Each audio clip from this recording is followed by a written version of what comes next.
आप सभी को मेरा नमस्कार। मैं हूं निशा और मेरे चैनल पे आपका स्वागत है।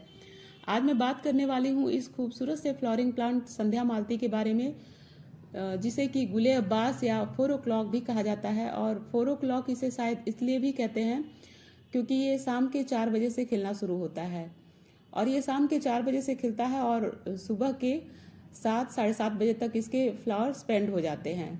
और अभी दिन का समय है तो इसके फ्लावर स्पेंड हो चुके हैं। बहुत ही खूबसूरत इसकी फ्लावरिंग होती है और मेरा ये प्लांट नीचे ज़मीन पे लगा हुआ है तो इसकी ग्रोथ बहुत अच्छी है और एक बार में सैकड़ों फ्लावर्स इस प्लांट पर आते हैं जो कि देखने में बहुत ही खूबसूरत लगते हैं। ये बहुत ही कम केयर या यूं कहें कि बिना किसी केयर के सालों साल आपके गार्डन में बहुत ही ज़बरदस्त फ्लावरिंग करने वाला प्लांट होता है। सर्दियों के 2 महीनों को छोड़ करके, क्योंकि जब बहुत ज़्यादा सर्दियाँ पड़ती हैं उस समय ये डोरमेंसी में चला जाता है, जिसके कारण कि इसकी फ्लावरिंग बहुत कम हो जाती है या एकदम से बंद हो जाती है। इधर मेरे भी इस प्लांट पे बहुत दिनों से फ्लावरिंग कम हो रही थी, तो मैंने आज जब यहाँ पे आके देखा तो मुझे मालूम हुआ कि इस पे बहुत सारे सीड बने हुए हैं। और ये तो सभी को पता है कि जब कोई भी फ्लावरिंग प्लांट सीड बनाने लगता है तो उसकी सारी एनर्जी सीड बनाने में ही लग जाती है और वो फ्लावरिंग कम कर देता है, जिसके कारण कि मेरा ये प्लांट फ्लावरिंग कम कर रहा था। तो अब मैं इस सारे सीड को इकट्ठा कर रही हूँ ताकि मेरे प्लांट पे अच्छे से फ्लावरिंग हो जैसे कि पहले होती थी। मेरे पास ये प्लांट लगभग 4 सालों से है और मैंने इस पे कभी मिलीबग या एफिड्स वगैरह की कोई दिक्कत नहीं देखी, तो मैं इस बारे में नहीं जानती हूँ कि इस पे इस तरह की भी कोई समस्या आती है।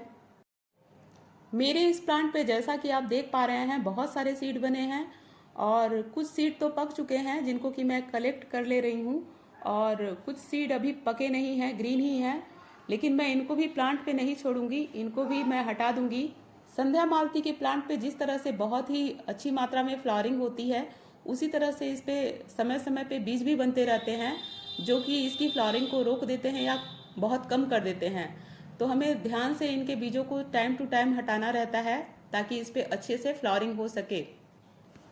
और ये नीचे की तरफ जो आप देख पा रहे हैं ये भी संध्या मालती का ही प्लांट है और हस्बैंड जी ने इसकी हार्ड प्रूनिंग कर दी है और इसमें नई ग्रोथ शुरू हो चुकी है जैसा कि आप देख पा रहे हैं।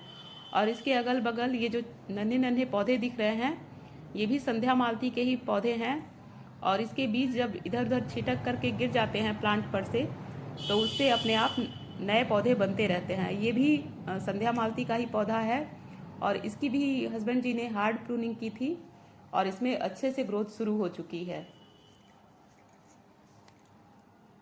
और इसी तरह से इसके प्लांट मेरे गार्डन में अपने आप तैयार होते रहते हैं, उसके बीज गिरते रहते हैं क्यारियों में और उससे अपने आप नए नए पौधे बनते रहते हैं। मैं आपको और भी बहुत सारे पौधे दिखा रही हूँ। इसके इस समय बहुत सारे नए पौधे बने हैं। ये देखिए खाली गमला था यहाँ पे रखा हुआ, इसमें भी इसके बीज गिरे हैं और प्लांट तैयार हो चुके हैं और यहाँ पे भी इसी तरह से इसके बीज यहाँ वहाँ गिरते रहते हैं और नए नए पौधे बनते रहते हैं। और ये देखिए सॉन्ग ऑफ इंडिया के गमले में भी ढेर सारे नन्हे पौधे तैयार हो चुके हैं। बहुत ही इजी ग्रोइंग प्लांट है, किसी भी एक्स्ट्रा केयर की जरूरत नहीं होती है। हाँ, लेकिन अगर आप इसको गमले में लगा रहे हैं तो ये ध्यान रहे कि ये पौधा बड़ा हो जाता है तो इसके लिए बड़े गमले की आवश्यकता होती है, छोटे गमले में इसको दिक्कत आती है। तो अगर आपके भी संध्या मालती के प्लांट पे इस समय फ्लावरिंग कम हो गई हो या बंद हो गई हो तो एक बार अपने प्लांट को चेक कीजिए और उस पर अगर इसी तरह से बीज बन रहे हों तो बीजों को हटा करके फिर से ढेर सारी फ्लावरिंग पाइए। अगर आप लोगों को मेरी ये वीडियो थोड़ी सी भी पसंद आई हो तो प्लीज़ मेरे वीडियो को लाइक कीजिए, अपने दोस्तों में शेयर कीजिए और मेरे चैनल पर नए हो तो प्लीज़ मेरे चैनल को सब्सक्राइब कीजिए। और ये देखिए बातों ही बातों में मैंने इतने सारे संध्या मालती के बीज इकट्ठे कर लिए। इनको मैं किसी को दे दूंगी क्योंकि मेरे पास वैसे ही बहुत सारे प्लांट नए तैयार हो चुके हैं। तो वीडियो में अंत तक बने रहने के लिए आप सभी का बहुत बहुत धन्यवाद। मिलते हैं किसी नए वीडियो में, तब तक के लिए नमस्कार।